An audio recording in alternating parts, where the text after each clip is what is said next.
السلام علیکم ورحمۃ اللہ وبرکاتہ۔ تین عظیم صحابہ کا یہ واقعہ اتنا انوکھا ہے کہ آپ نے پہلے کبھی نہیں سنا ہوگا۔ یہ واقعہ ہمیں دکھاتا ہے کہ ایک ایمان، اخلاق اور سیکریفائس کس چیز کا نام ہے۔ جب تینوں صحابہ نے اپنی بھوک، پیاس اور ضرورت کا ایک دوسرے پر قربان کر دیا، تب معلوم ہوتا ہے کہ اصلی مسلمان کیسے ہوتے ہیں۔ مفتی سلمان اظہری صاحب کا یہ بیان ضرور سنیے اور اپنی زندگی میں عمل کیجیے۔ تین صحابہ کا جنگ تبوک میں میرے آقا جا رہے تھے تو اعلان فرما دیا کہ سارے لوگ چلیں، سب کے اوپر حکم تھا۔ یہ جنگ تبوک کیا ہے؟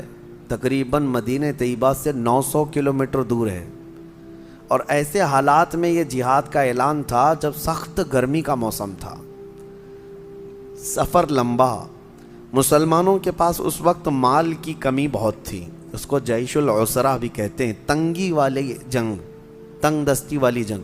ایسے میں امتحان تھا سب کا، سب تو چل پڑے۔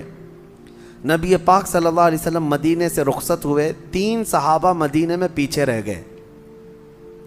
وہ تینوں صحابہ میں سے ایک حضرت کعب بن مالک، ایک حضرت مرارہ، ایک حضرت ہلال، یہ مخلص مومنین ہیں، صحابہ ہیں، منافقین کی بات نہیں کر رہا ہوں، سچے صحابی رسول ہیں، لیکن پیچھے رہ گئے، فوج میں شامل نہیں ہو سکے۔ حضور پاک صلی اللہ علیہ وسلم کے ساتھ جانا تھا لیکن جا نہ سکے۔ سب جوان تھے، سب طاقت والے تھے، سب کے پاس حیثیت تھی، کیوں نہیں گئے؟ دیکھیں، جہاد میں نہ جانے کے لیے کچھ عذر ہے، یا سخت بڑھاپا ہے، یا معذوری ہے، بیماری ہے، تو اس کو مستثنیٰ ہے، اس کے لیے ایکسیپشن ہے۔ لیکن جس کے پاس کوئی عذر نہیں تھا وہ گھر میں بیٹھا رہا۔ یہ تین صحابہ ایسے تھے، ان کے پاس عذر تو نہیں تھا لیکن غفلت میں نہیں گئے۔ کس طرح کی غفلت؟ یہ سوچتے ہوئے کہ ابھی مدینے میں ہی ہے، صحابہ حضور کے ساتھ جا رہے ہیں، اٹھ کر کے شامل ہو جائیں گے۔ جیسے پیچھے کھڑے رہتے ہیں نا، ابھی امام صاحب تو قرات کر رہے ہیں، رکوع میں جانے کے وقت شامل ہو جائیں گے۔ لیکن ہوا یہ کہ تھوڑی دیر کے بعد اور سستی آئی، اور سستی آئی۔ پھر مدینے سے بھی حضور نکل گئے، صحابہ بھی چلے گئے۔ یہ سوچتے رہ گئے کہ ابھی باہر ہی تو گئے ہیں، نکل کر کے شامل ہو جائیں گے، مدینے سے باہر کتنی دور ہے، دوڑ کر کے شامل ہو جائیں گے۔ پھر سو گئے اور قافلہ چل پڑا۔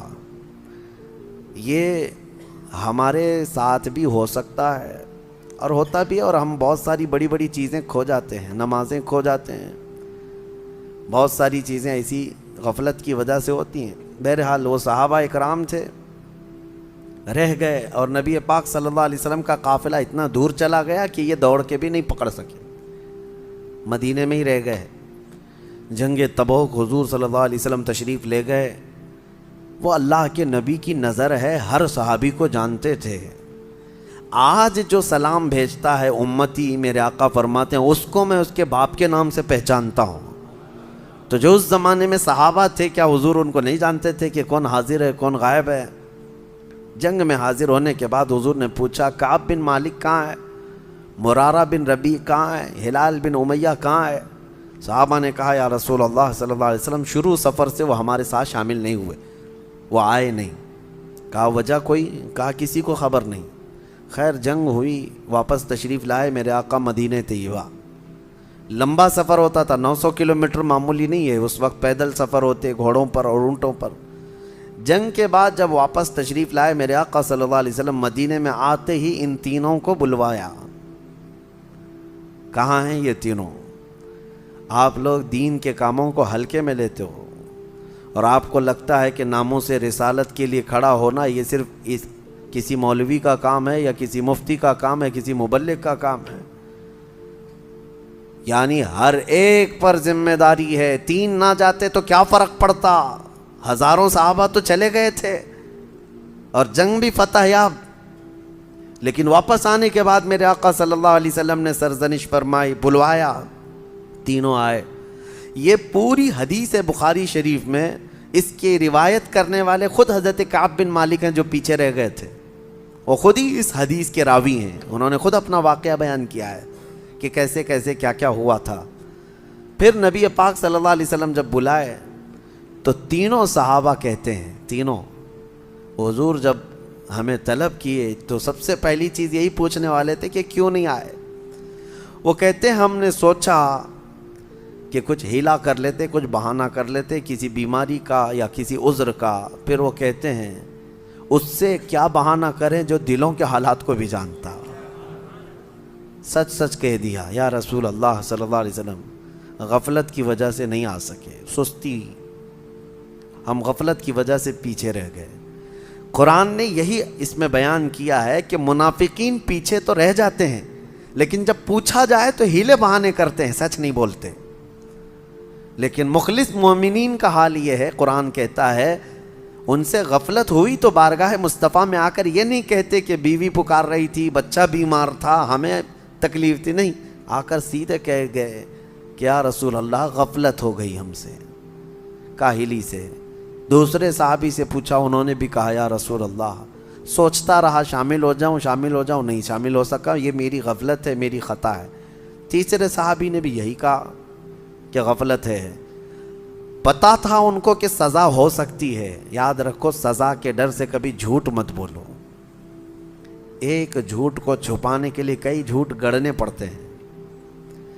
پھر نبی پاک صلی اللہ تعالیٰ علیہ وسلم نے اعلان کیا فرمایا؟ دوسرے سارے صحابہ تھے مسجد نبوی میں، سب سے کہا اس وقت تک ان سے کوئی بات چیت، مصافحہ، سلام کلام نہیں کرے گا جب تک ان کے متعلق اللہ کا کوئی حکم نہیں آ جاتا. میں خود ان سے کوئی بات نہیں کروں گا. نبی پاک صلی اللہ علیہ وسلم نے فرمایا یہ بائیکاٹ، اس طرح کا بائیکاٹ کس بات پر تھا؟ سستی اور کاہلی کی وجہ سے نہ آنے پر. آج لوگ ہزاروں ہیلے بہانے تلاش کر رہے ہیں میرے مصطفیٰ کے نام پر کھڑے ہونے کے لیے، اور وہ بھی لولے لنگڑے بہانے ہیں. ایسی آج کسی کی نوبت نہیں آئی ہے کہ اس کی گردن پر تلوار رکھ دی گئی ہو کہ اگر حق بولے گا تو کاٹ دی جائے گی. نہیں ہے. اگر ایسا ہوتا تو آپ کا یہ کم ظرف آدمی اور کم علم آدمی اتنا نہیں چیخ رہا ہوتا، اتنا نہیں چلا رہا ہوتا. ہم جتنا بول رہے ہیں الحمدللہ ہم جانتے ہیں اللہ اور اس کے رسول کی رضا کے لیے بولتے ہیں. جب تک اللہ نے آزادی عطا کی ہے حق بات بولتے رہو. اور سب سے بہترین اور افضل جہاد یہی ہے ظالم بادشاہ کے آگے حق کلمہ بیان کرنا. آج نہ جانے کتنے ہیلے بہانے ہیں، کتنے بہانے ہیں. مجھے پتہ ہے سال دو سال پہلے پتہ نہیں کیا کیا چیزیں پیش کر دی گئی تھی ہمارے خلاف. ہم نے صرف اتنا کہا تھا ناموس رسالت کے لیے ہر مسلمان کھڑا رہے گا، میرے آقا کی عزت کی بات ہے. تو کچھ لوگوں نے یہ بتایا کہ حالات ایسے بگڑے ہوئے ہیں، آپ پوری قوم کو آگ میں جھونک رہے ہیں، امت کو تکلیف میں ڈالنا یہ کہاں سے جائز ہے؟ میاں حق بات کے حصول کے لیے تکلیف میں جانا ہی پڑے گا. نبی پاک صلی اللہ تعالیٰ علیہ وسلم کو بھی کیا تم الزام لگاؤ گے کہ جب ان کے پاس کچھ مال تھا ہی نہیں، تلواریں نہیں تھی، ہتھیار نہیں تھے، 313 نہتے صحابہ کو لے کر بدر میں کیوں چلے گئے؟ کوئی سوال کرے گا؟ جان جوخم میں کیوں ڈال دیا؟ حق بات کے حصول کے لیے قربانیاں دینی پڑتی ہیں. تمہیں صرف اور صرف اپنے اسباب پر بھروسہ ہوتا ہے. نادانوں اٹھو، کھڑے ہو جاؤ. اللہ کے اعلان کا بھی کوئی مطلب سمجھتے ہو کہ نہیں؟ کہ اللہ نے قرآن میں فرمایا کان حقا علینا نصر المؤمنین. کھڑے ہو جاؤ، ایمان والوں کی مدد کرنا اللہ فرماتا ہے میرے اوپر لازم ہے، میں نے اپنی شان کے لیے لازم کر لیا ہے. اللہ تعالیٰ اپنے لیے فرما رہا ہے ہم نے لازم کر لیا ہے اپنے اوپر ایمان والوں کی مدد کریں گے. اس پر کسی کا یقین نہیں. لولے لنگڑے بہانے اس طرح کے یاد رکھو. اس کے لیے میں بات کر رہا ہوں جس کے سامنے تمہیں قیامت کے دن کھڑا ہونا ہے. اسی کی شفاعت کے طلبگار رہو گے. کہاں جاؤ گے منہ چھپا کر؟ ان سے جو منہ پھراؤ گے تو کہاں جاؤ گے؟ وہاں تو قیامت کے دن ہر نبی یہ کہے گا آج ہمارا نہیں ہے معاملہ، جاؤ محمد رسول اللہ کے پاس. ان کے لیے میں آج بات کر رہا ہوں جن کے سامنے تمہیں کھڑا ہونا ہے. مجھے پتا ہے ہماری یہ بات دور دور تک جائے گی اور پہنچے گی. ایک بات میں بتاؤں، جب حالات میرے مصطفیٰ کریم صلی اللہ علیہ وسلم کی عزت کے خلاف پھیل جائیں، اس وقت اگر کوئی عالم خاموش رہتا ہے تو فرمایا گیا وہ گونگا شیطان ہے. وہ گونگا شیطان ہے، اللہ تعالیٰ نے اسے منصب دیا۔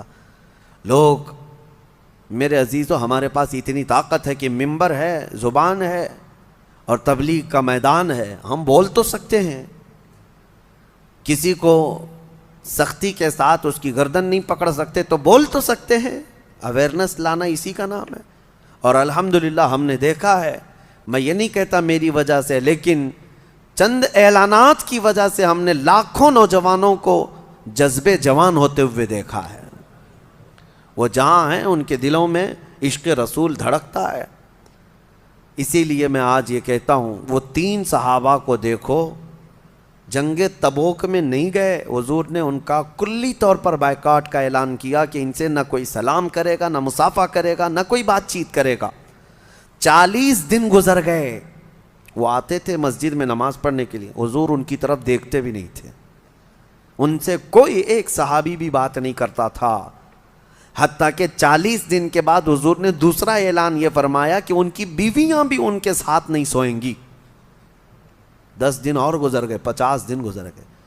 حضرت کعب بن مالک کہتے ہیں، میں اتنا رویا تھا کہ مجھے زندگی اس سے زیادہ خطرناک کبھی نظر ہی نہیں آئی تھی۔ نہ کسی جنگ میں ڈرا تھا، نہ کسی بھیانک حالتوں میں خوفناک طریقے سے ڈرا تھا، کہیں بھی نہیں، لیکن یہ جو بائیکاٹ تھا یہ جان نکالنے والا تھا۔ زمین تنگ ہو گئی تھی، ہماری بیویاں ہم سے نہیں بات کرتی تھیں، کیونکہ سب رسول اللہ کی صحبت یافتہ ہیں۔ ان کے لیے فرسٹ پرائیورٹی حضور اکرم صلی اللہ تعالیٰ علیہ وسلم کا حکم ہے۔ شوہر ہو اپنی جگہ پر، بھائی ہوگا اپنی جگہ پر، حضور کا حکم ہے نہیں بات کرنا ہے، سلام بھی نہیں۔ 50 دن گزر گئے، حضرت کعب کہتے ہیں رو رو کر کے میرے حلقے پڑ گئے تھے، اور اللہ کریم کی بارگاہ میں سچی توبہ کرتے رہے، مولا ہم نے دل میں کبھی تیرے نبی کو دھوکہ دینے کی کوشش نہیں کی، نہ ہی ہم نے کبھی اس طرح کی سوچا کہ حضور اکرم صلی اللہ علیہ وسلم سے پیچھے رہ جائیں گے، یہ ہماری سستی ہے، نفس کی کاہلی ہے، مولا تو معاف کر دے۔ ان صحابہ کے رونے پر مولا کریم رحمت والی آیت نازل فرمایا، اپنے حبیب صلی اللہ علیہ وسلم پر آیت نازل ہوئی، وَعَلَى الثَّلَاثَةِ الَّذِينَ خُلِّفُوا حَتَّى إِذَا ضَاقَتْ عَلَيْهِمُ الْأَرْضُ بِمَا رَحُبَتْ، اور وہ 3 لوگ جن پر زمین تنگ کر دی گئی تھی، اور ایسی تنگ ہو گئی تھی کہ ان کی سانس لینا ان کے لیے مشکل ہو گیا تھا۔ ثُمَّ تَابَ اللَّهُ عَلَيْهِمْ لِيَتُوبُوا، پھر جب وہ اللہ کی طرف لوٹ آئے تو اللہ بھی ان کی توبہ قبول کر لیا۔ ان اللہ هو التواب الرحیم، بے شک اللہ سب سے زیادہ توبہ قبول کرنے والا، رحم کرنے والا ہے۔ ان کی توبہ کا اعلان ہوا، حضور اکرم صلی اللہ علیہ وسلم نے فجر کی نماز پڑھائی، یہ آیت اسی وقت نازل ہوئی۔ حضور نے یہ آیت جیسے تلاوت کی، دوڑے دوڑے صحابہ گئے ان تینوں کو اعلان کرنے کے لیے۔ کعب بن مالک خوشخبری ہو، مرارہ بن ربی خوشخبری ہو، ہلال خوشخبری ہو، کہا کیا ہے؟ آیتیں اتر گئی ان کو۔ وہ کہتے ہیں ان کی کیفیت، حضرت کعب بن مالک کو کہتے ہیں میں جس حالت میں تھا، سر پٹ دوڑتا ہوا مسجد میں آیا، دوڑتا ہوا مسجد نبوی میں آیا، اور پہلی مرتبہ میں نے حضور کو میری طرف دیکھ کر مسکراتے ہوئے دیکھا۔ اور حضرت کعب بن مالک کہتے ہیں میرے لیے زندگی میں اس سے بڑی عید کبھی آئی نہیں، اس سے بڑی خوشی کبھی آئی نہیں۔ جتنی خوشیاں زندگی میں آئی تھی سب ایک طرف، لیکن جس دن ہماری توبہ کی قبولیت کی آیت اتری اور میرے نبی کو مسکراتے دیکھا، صحابہ کہتے ہیں اس سے بڑی خوشی میری زندگی میں کبھی نہیں آئی۔ نبی پاک صلی اللہ تعالیٰ علیہ وسلم، اسی لیے کہا گیا ہے جس کی تسکی سے روتے ہوئے ہنس پڑے، اعلیٰ حضرت نے فرمایا ہے جس کی تسکی سے روتے ہوئے ہنس پڑے، اس تبسم کی عادت پہ لاکھوں سلام۔ وہ دلوں کا قرار ہے، وہ دلوں کا سکون ہے۔ صحابہ اس کے لیے ہر اسٹرگل کرنے کو تیار رہے۔ انہوں نے یہ نہیں کہا کہ حضور نے بائیکاٹ کا اعلان کر دیا ہم خاندان میں کیسے رہیں گے، نہیں، وہ ہمیشہ یہ کہتے رہے یہ ہماری غلطیوں کی سزا ہے۔ 50 دن تک صبر کرنا معمولی بات نہیں، 2 مہینے کا عرصہ گزرنے کو آ گیا تھا۔ بیویاں نہیں بات کر رہی، بچے نہیں بات کر رہے ہیں، گھر والے نہیں بات کر رہے ہیں، پڑوسی نہیں مل رہے، صحابہ نہیں مصافحہ کر رہے ہیں، خود رسول اللہ نہیں دیکھ رہے ہماری طرف، پھر کیا حالت ہے؟ لیکن ان کے صبر کا اللہ تبارک و تعالیٰ نے ایسا صلہ دیا کہ توبہ قبول تو کر لی، لیکن ان کی توبہ کی قبولیت کو قرآن بنا کر کے قیامت تک کے لیے نازل کر دیا۔ اب قیامت تک مومنین تلاوت تو کرتے رہیں گے، لیکن ساتھ میں یہ بشارت بھی ان کی اس میں ساتھ رہے گی۔ 3 لوگ پیچھے تو رہ گئے تھے، لیکن اتنا روئے کہ اللہ نے ان کی شان میں قرآن میں آیتیں اتار دی۔